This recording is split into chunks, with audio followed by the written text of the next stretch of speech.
Technique तो हमारे पास आ गई, इक्विपमेंट भी आ गया, सिनेमा भी किसी हद तक मिल रहे हैं, लेकिन कमी है तो सिर्फ इस बात की कि आपके पास अच्छे मेकर नहीं रहे। प्रोसेस ऑफ लर्निंग है ना, वो आपने सीनियर से सीखना है, वो साथ साथ चलेगा। चूड़ियाँ की अगर आपने नाम लिया है, 35 रुपए की टिकट थी उसकी, 40 करोड़ का बिजनेस हो गया। सुनो पाकिस्तान का आगाज किया था तो मकसद सिर्फ एक मॉर्निंग शो बनाना नहीं था, बल्कि एक ऐसा प्लेटफॉर्म मुहैया करना था जहां आपकी आवाज़, आपके मसाइल और आपकी खुशियां बराह रास्त हमसे जुड़ सकें।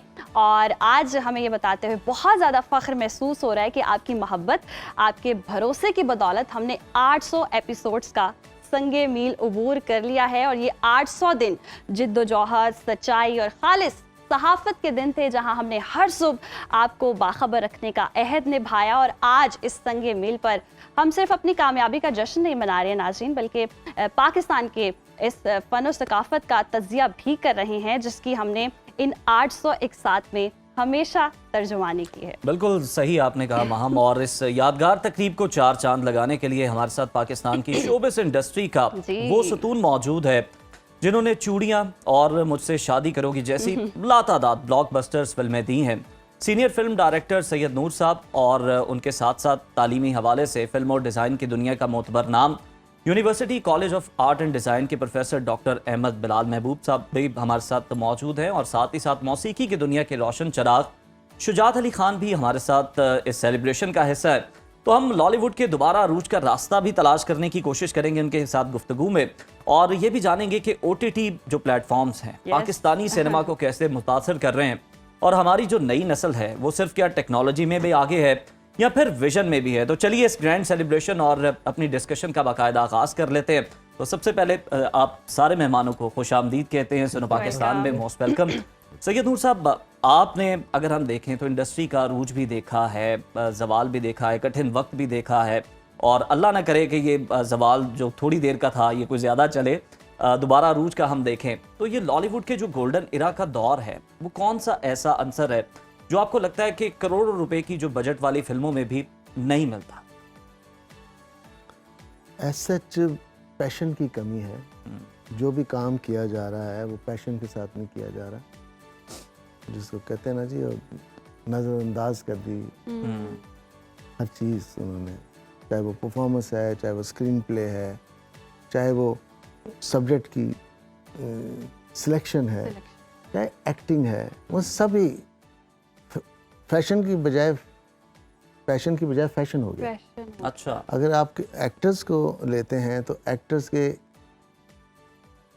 इतने नखरे हैं, मुझे कहते हुए झिझक आ रही है कि प्रोड्यूसर पूरे कर ही नहीं सकता। अच्छा, उनके बजट इतने बढ़ा दिए हैं एक्टर्स ने। और फिर दूसरी बात यह है कि टेक्निक तो हमारे पास आ गई, इक्विपमेंट भी आ गया, सिनेमा भी किसी हद तक मिल रहे हैं, लेकिन कमी है तो सिर्फ इस बात की कि आपके पास अच्छे मेकर नहीं रहे, अच्छे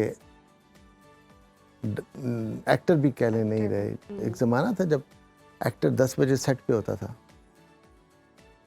शिफ्ट अगर 10 बजे किया वो तो 10 बजे आ जाते थे लोग, लेकिन अभी वो कहते हैं पहले उनका मैनेजर आता है, फिर उनका मेकअप वाला आता है, वो खुद आते हैं जब सारा क्रू पहुंच जाता है फिर वो खुद आते हैं, और डायरेक्टर बैठा हुआ है, क्रू बैठा हुआ है, आते हैं और जब आते हैं तो हम एग्जॉस्ट हो चुके होते हैं, कोई एनर्जी नहीं रहती, और टाइम कम है, काम ज़्यादा है, तो फिर काम के साथ कॉम्प्रोमाइज़ किया जाता है।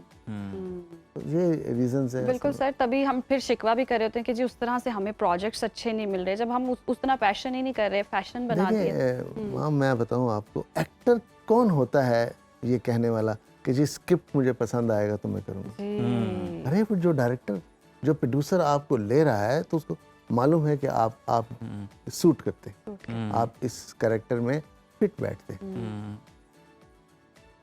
यहाँ मैंने सुनने में आता है कि जी पहले मैनेजर स्क्रिप्ट पढ़ता है, फिर वो कहता है हाँ जी ठीक है आप पढ़ लें, फिर वो खुद पढ़ता है या पढ़ती है जो भी है। तो इन चीज़ों से सैयद नूर साहब, अब कता कलामी की माजरत, ये डायरेक्टर और फिल्म साज जो होते हैं ये वो जोहरी होता है जो एक्टर से ऐसा ऐसा काम करवा लेता है, वो करेक्टर करवाता है जिसकी सलाहियतों का खुद एक्टर को भी नहीं पता होता कि मैं इसमें कितना फिट बैठूंगा और आवाम कितना मुझे पसंद करेगी। और ये हमने देखा भी है कि ऐसे रोल करवाए गए, आपने भी ऐसे बहुत सारे अदाकारों से रोल करवाए जो बाद में उनकी पहचान बन गए। आप ये देखिए कि एक्टर तो घर से जीन में आता है ना, जीन में आता है। मैं डायरेक्टर हूँ, आप एक्टर हैं, आप जीन में हैं। पहले तो मैं कहूँगा जी आप ये कपड़े चेंज कर लें, आप कपड़े चेंज करके आते हैं, फिर मेकअप वाला आपको मूछ लगाता है, मैं कहता हूँ ठीक नहीं है, दूसरी लगाता है, तीसरी लगाता है, सही। फिर एक मूछ आपकी फिट हो जाती है। फिर मैं आपको कहता हूँ जी ये डायलॉग है, मैं उसको बोल के बताता हूँ या पढ़ के बताता हूँ, तो उसको कहते हैं यहाँ से उठना है, आपने इनसे बात करनी है, कैमरा आपको फॉलो करेगा, यहाँ से उठ के आपने वहाँ जाके बैठना है, लास्ट वहाँ ख़त्म करना। अभी तक एक्टर कहीं नहीं है, अभी तक एक्टर कहीं नहीं, उसका कंट्रीब्यूशन कहीं नहीं है। तब जाके जब सारा सेट हो जाता है तो वो बोलता है। जब बोलता है तो फिर डायरेक्टर उसको कहता है कि आप टेम्पो में नहीं है जी। ये पीछे हमने ये सीन किया था, यहाँ थोड़ा सा आपको लाउड होना पड़ेगा या थोड़ा सा धीमा होना पड़ेगा। बिल्कुल ठीक। एक्टर का काम इतना ही है, तो फॉलो करता है। तो फिर आप कौन होते हैं सिलेक्ट करने वाले कि मैंने ये स्क्रिप्ट में काम करना है या नहीं करना है। बिल्कुल ऐसा ही है, बिल्कुल ऐसा ही है। गुफ्तगू खैर बहुत इंटरेस्टिंग है। अहमद साहब, आपकी जानिब आऊँगी। जिस तरह से हम देखते हैं आप पढ़ाते भी हैं, अब नए जो तलबा हैं वो टेक्नोलॉजी का कितना इस्तेमाल कर रहे हैं कि रिवायती कहानियों से कनेक्ट कर सकें, जोड़ सकें। हम थैंक यू। मैं शाहजी की बात को थोड़ा सा पहले आगे बढ़ाते हुए कि ये जो उन्होंने बात की इसमें एक मसला है, और क्योंकि उसको एकेडेमिया की नज़र से भी देखते हैं, तो ये जो गैप आया ना जिसको हम कहते हैं डाउनफॉल या क्या, तो 20 साल का एक गैप है जिसमें डिस्कनेक्टिविटी है। ठीक है, सही। और कोई भी आर्ट वर्क या कोई भी जो प्रोसेस ऑफ लर्निंग है ना, वो आपने सीनियर से सीखना है, वो साथ साथ चलेगा और साथ साथ आप पढ़ते रहें। लेकिन आपने जो आप यहाँ भी आ गए तो आप हैंड्स ऑन जो ट्रेनिंग है वो आप इदारे से ले रहे होते हैं, नहीं, या उस बड़े आदमी से ले रहे होते हैं जो उस फील्ड में मौजूद होता है। तो वो जो डिस्कनेक्टिविटी बनी ना, जिसकी वजह से कुछ हमारे यंगस्टर्स को शायद पता ही नहीं होगा कि सैयद नूर साहब शाह जी क्या आदमी है। मतलब एक बंदा 70 कामयाब फिल्में दे चुके और क्या करे वो, लेकिन फिर भी क्योंकि कनेक्टिविटी जब अंदर से निकली तो फिर ये जाहिर है फिर वो अपने अपने रास्ते लोगों ने लेने शुरू किए और उसमें रास्ते बना भी रहे हैं और अच्छा काम भी कर रहे हैं। और जाहिर है एक स्ट्रगल है सिनेमा की, तो ये चीज़ मौजूद है। उसमें भी टेक्नोलॉजी आ जाती है, टेक्नोलॉजी के आने से और ये यंगस्टर्स जैसे नए फिल्म मेकर आते हैं तो वो काम कर रहे हैं। लेकिन जो रोल इन लोगों का बनता है या जो सीनियर्स का बनता है जी, वो ये है कि हमने पाथ किधर, हमने जाना किस तरफ है, हमने रास्ता क्या लेना है, ट्रैक क्या होना चाहिए। तो उस लिहाज से अगर थोड़ा सा सोचा जाए तो फिल्म इंडस्ट्री खड़ी भी हो जाएगी और ये सस्टेन भी करेगी। ठीक है। लेकिन अगर हम इन लोगों को मिस कर देंगे और ये कनेक्टिविटी नहीं बना पाएंगे तो फिर ये आखिरी पीढ़ी है, फिर हम निकल जाएगा सब कुछ। बिल्कुल, इनका जो तजर्बा है उससे सीखने की ज़रूरत है और आप इस्तेफादा कर लें तो इससे बेहतर कोई और चीज़ हो नहीं सकती। अब अपनी भी जो भी आपका विजन है उसको भी इम्प्लीमेंट करें। शुजात, आपको भी शामिल गुफ्तगू करते हैं, आप बड़ा खामोश बैठे हुए हैं और आपको भी बहुत मुबारकबाद जनाब। 800 एपिसोड मुकम्मल है और आप तो हमारी फैमिली का हिस्सा है। खुशी के मौके पे हम आपको कैसे भूल सकते हैं। आप बताएं कि आपको म्यूज़िक में, अगर हम देखें अपनी मूवीज़ की बात करें लॉलीवुड के अंदर, आपको म्यूज़िक में क्या आपको लगता है कि यार ये कमी है, ये इस पे काम होना चाहिए, क्या लगता है आपको? पहले तो बहुत शुक्रिया उज़ैर भाई फॉर हैविंग मी। इतने बड़े लोगों के साथ आपने मुझे मौका दिया बैठने का। नूर साहब बैठे, डॉक्टर साहब बैठे, तो बिल्कुल हजूर मौसीकी भी आपको पता है फिल्म का एक बड़ा नूर साहब से बेहतर कौन जानता है हिस्सा है। देखे ना OST से पूरा ड्रामा पहचाना जाता है। देखे ना सिर्फ एक दौर में हमारे फिल्म की म्यूजिक हिट होते थे, आज वो ड्रामा का गाना वो चल रहा है चीज़ें। तो आई थिंक ये हमारी जो फिल्म वो बड़ा मीडियम है, उसको वापस आना चाहिए। और ऐसे लोग अभी माशाल्लाह हैं नूर साहब से जो आपने कहा इस्तिफादा हासिल करना चाहिए। ये यूनिवर्सिटी लोग बैठे हैं अपने काम पे। बिल्कुल ऐसे ही। अच्छा सैयद नूर साहब, अगर हम गोल्डन एरा की बात करें, पास में जाएं, तो जिस तरह से आप भी बता रहे हैं कि अब उस तरह से प्रोफेशनलिज्म भी नहीं रहा जिस तरह से एक्टर काम करते थे। तो पिछले दौर में एक्टर कितने पंचुअल होते थे, क्या पैशन होता था जिससे हम कंपैरिजन कर सकें कि आज के लोग भी सीखें उससे। मैं एक मिसाल देता हूँ आपको, मोहम्मद अली साहब की। वरना तो सारे एक्टर जो थे वो बहुत पंक्चुअल थे। मोहम्मद अली साहब बहुत बिजी थे। मैं उस ज़माने में असिस्टेंट था, मैं 72 की बात कर रहा हूँ। अच्छा। तो उन्होंने एक शिफ्ट निकाल ली, 10 बजे नॉर्मली शिफ्ट स्टार्ट होती थी जी। उन्होंने 7 से 10 निकाल ली अपने आप को एडजस्ट करने के लिए काम। अब हम आ रहे हैं, असिस्टेंट टेक्नीशियंस आ रहे हैं, कभी आराम से चलेंगे, 7 बजे कहाँ आना है अली साहब ने। तो जब हम पहुंचते थे स्टूडियोज तो वो वहाँ टहल रहे होते थे अच्छा, विद वाह। कॉस्ट्यूम। अरे सुअर अभी आ रहे हो। Sorry sir. तो उनको देख के बाकी लोग भी पंक्चुअल हो गए कि नहीं वो तो पहुंच जाएंगे भाई। आज बाकी लोग बैठे हैं और एक्टर नहीं आ रहा टाइम पे, ये सबसे बड़ा मसला है। शाहजी अगर वो लेजेंड थे तो किसी वजह की वजह से थे, और उनका एक डिसिप्लिन भी था, उनके फिर अपने काम के साथ पैशन भी था, लॉयल्टी भी थी। शाहजी अगर हम देखें तो जिस तरह से हम बात कर रहे हैं, अब जो मूवीज़ बन भी रही हैं, अच्छी मूवीज़ भी बन रही हैं, हम देखते हैं पहले जो मूवीज़ बनती थी मौशरती इस्लाह का भी एक पहलू जो है वो ख़ास तौर पर उसको मद्देनज़र रखा जाता था। लेकिन अब ये कोशिश की जाती है कि कुछ इधर उधर से आइटम सॉन्ग्स डाल लें, सिनेमा भर जाएँ, बिजनेस जो है वो कर जाए और हम बता सकें जी इतने करोड़ कमाए हैं। ये कामयाबी का जो पैमाना है, ये तब्दील हुआ, ये कितना डैमेजिंग है इंडस्ट्री के? बहुत ज़्यादा डैमेजिंग है। आप आइटम सॉन्ग देखने नहीं जाते, आप 7-8 गाने देखने जाते हैं फिल्म, कम से कम 7 सॉन्ग्स जो उन्होंने बात की है। तो 7 के साथ कभी कभी हिट होते थे फिल्म के, और उस पे वो कैरी करते थे लोग, 1 बार 2 बार 3 बार। अब तो हाँ आईना एक बार नहीं देखी जाती, ऐसे ही है। तो वहाँ बार बार मुझे ये चूड़ियाँ की अगर आपने नाम लिया है, चूड़ियाँ 35 रुपए की टिकट थी उसकी उस जमाने में, तो 40 करोड़ का बिजनेस हो गया। कहाँ कैसे हो गया? इतने तो लोग नहीं है। तो पता चला ये सर पैसा कि एक आदमी ने अगर एक बार फिल्म देखी है तो उसने फिर बार बार देखी है। बार उससे फिर जनरेट होता है बिल्कुल ऐसे ही। और अब ऐसी कितनी फिल्में हैं जो हम दूसरी बार देखना पसंद करते हैं? नहीं कोई भी नहीं। बोर हो जाते हैं। अभी देखें 2000, 2500, 3000 रुपए की टिकट, जी 35 रुपए की टिकट के साथ 40 करोड़ का बिजनेस, 35 रुपए की। 35। आज 3000 की टिकट के साथ 5 करोड़ भी नहीं होता। ऐसे ही है। क्यों नहीं होता? रिपीट वैल्यू नहीं है फिल्म में कि बार बार देखें, खुद देखें, फिर फैमिली को लेके जाएं, फिर दोस्तों को लेके, यार बड़ी अच्छी फिल्म है। तो जब तक 1-2 चीजें हैं, जब तक टिकट कम नहीं होगा आम आदमी के लिए, मासीस के लिए, और जब तक आप रिपीट वैल्यू अपनी फिल्म में नहीं रखें। तो ये जो एलिमेंट मिसिंग है शाहजी, ये भी फिर बता दें, क्योंकि तजवीज़ भी कर दें फिल्म मेकर्स के लिए जो काम कर रहे हैं ऑलरेडी या फिर जो इस फील्ड में आना चाहते हैं, किस चीज़ का वो ख्याल रखें कि वो उनकी ऑडियंस दोबारा एक ही मूवी को देखने के लिए दोबारा भी सिनेमा का रुख कर ले, ऐसा उसमें कंटेंट हो। इन्होंने समझ लिया है कि सिर्फ बीट ही है। अच्छा, हैवी बीट लगा दी गाने में, लिरिक्स समझ में नहीं आ रहे, कुछ नहीं समझ। देखिए जब तक म्यूजिक में मिठास नहीं आएगी और जब तक उसमें पोएट्री नहीं है, देखिए जो पोएट्री है ना, उसका हर लफ्ज अपने अंदर एक मौसीकी रखता है, उसका एक सुर है, उसकी एक ट्यून है। अच्छे लफ्ज जब आ जाते हैं तो अच्छी ट्यून बन जाती है, और अगर नहीं आती तो आप देख लें कोई गाना हिट नहीं हो रहा। तू किथे मैं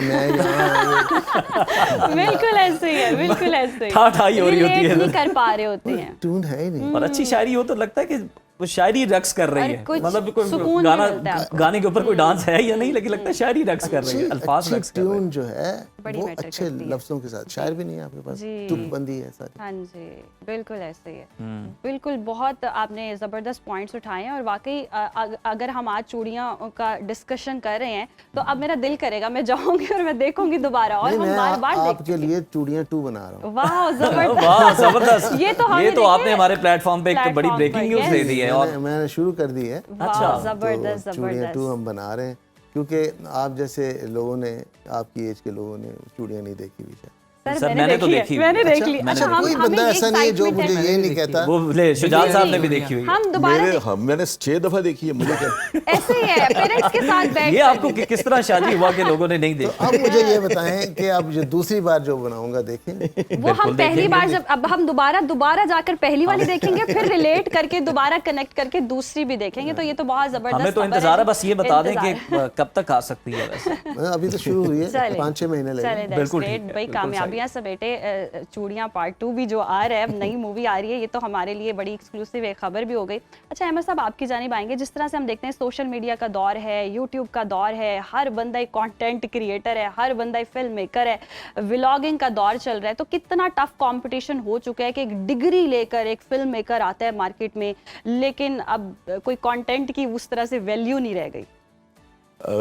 डिग्री खैर अहम होती है, उसको हम उसको ये नहीं कर सकते कि वो नहीं है, क्योंकि वो आपके लिए रास्ते बनाती है, और नए से नया रास्ता अगर आप निकालना चाहें तो वो निकलता है। आप थोड़ा सा मैं पीछे से जोड़ते हुए बात को कि जो 35 रुपए का जो टिकट था ना, जिन सिनेमास के ऊपर था, वो गिर रहे हैं यार इस वक्त, जो है गिर चुके हैं और गिर रहे हैं। सो जो पॉलिसी मेकर्स हैं ना, उनको पॉलिसी बनानी होती है कि अगर सिनेमा गिरेगा और कोई प्लाजा बनेगा तो उसका एक फ्लोर जो है वो सिनेमा को देना पड़ेगा, क्योंकि वो लैंड जो है वो एलोकेटेड थी ना उस काम के लिए, तो तब आप इंडस्ट्री खड़ी कर सकते हैं। यानी सारे इट्स अ फैसेट, यानी बेसिकली एक फिल्म मेकर है, वो तो फिल्म बनाएगा और बनती रहेगी, जैसे आप कह रहे हो कि कंटेंट क्रिएटर आ रहे हैं, कोई टिकटॉकर है, कोई है, और सर ने भी एक टिकटॉकर को लेके फिल्म बनाई, तो वो ये आपने देख ली, आपने बात छेड़ दी। हाँ, उसकी करते हैं अभी बात, तो वो उसके बाद चोट लगाने की शायद कोशिश की है बिलाल से। नहीं सही कहा। हाँ नहीं मैं ये बिल्कुल हकीकत है, तो हम तो देखते हैं ना इनका काम कि क्या कर रहे हैं, और ट्राई टू कनेक्ट। मैं तो इसलिए भी देखता हूँ कि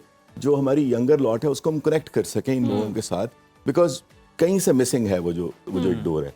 अच्छा, दूसरी जो चीज़ है कि ऑडियंस होना चाहिए देखने के लिए, जिसकी सर ने बात की कि वो 6 दफा 7 दफा 8 दफा आके देखे, और फिर है कि दिखाना कहाँ पे है उसको, कोई सिनेमा हाउस भी तो होना चाहिए जहाँ उसको दिखाया जाए। तो ये आप इस पे देखते रहे, इस पे करते रहे, लेकिन ये जो एक कलेक्टिव एक्सपीरियंस होता है ना जाके फिल्म देखने का, उसमें हमें बिहेव करना आता है, उसमें हमें देखना आता है, उसमें दूसरे को देख के सीखते हैं यार किस चीज को अप्रिशिएट कर रहा है, सो कौम बनती है। आपकी लर्निंग प्रोसेस ही है। क्यों ये कलेक्टिव क्लासेस होती हैं, क्यों इस तरह से लोगों को बिठा, because it's a way of learning. आपने एक दूसरे से सीखना है, और वो जाके, अच्छा ये जो एक चीज और भी है कि लोगों ने देखा ही नहीं हुआ कंटेंट बना रहे हैं पर देखा ही नहीं हुआ अपना लोकल कंटेंट, कोई फॉरेनर चीजें देख ली हैं, उसको जोड़ लिया, अब उससे कहते हैं कि हम लोग रिलेट कर रहे हैं, तो कुछ कर लेंगे और कुछ नहीं कर सकेंगे, क्योंकि कौम तो आपकी कहीं और खड़ी है और एक हिस्सा कौम का कहीं एक और जगह खड़ा है। सो ये जो बस ये अब शुजात साहब के पास चलते हैं। आप तो हमारी गुफ्तगू के लिए नहीं आपको ज़हमत देने लगे हम। हाँ जी, हम अब आपसे कुछ सुनना चाहते हैं, क्योंकि हम तो बस शौक रखते हैं भाई आपकी जिस फन के आप माहिर हैं आवाज़ सुन सकें। इजाज़त से मैं शाह साहब की और डॉक्टर साहब की, उस्ताद सलामत अली खान साहब की काफ़ी मैं सुनाता हूँ। क्या बात है, क्या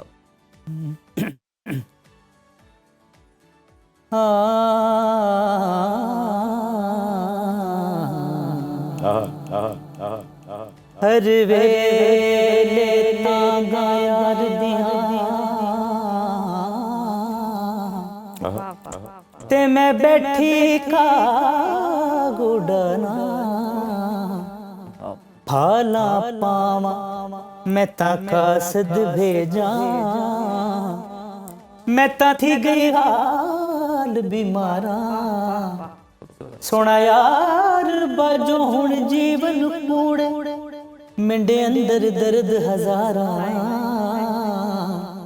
यार फरीद हुण मैं रोवा ओ जिमें बिछड़ी कूंज कतारा सावल मोड़ मुहारा वाह वाह वाह, सावल मोड़ मुहारा तत्ती रो रो मैं वाट निहारा सावल मोड़ मुहारा मन मन मनता पीर मनावा सड सड जोशी मैं फला पावा मुला कोड़ो तवीज लिखावा मैं तकर दिया जतान हजार सावल मोड़ मुहारा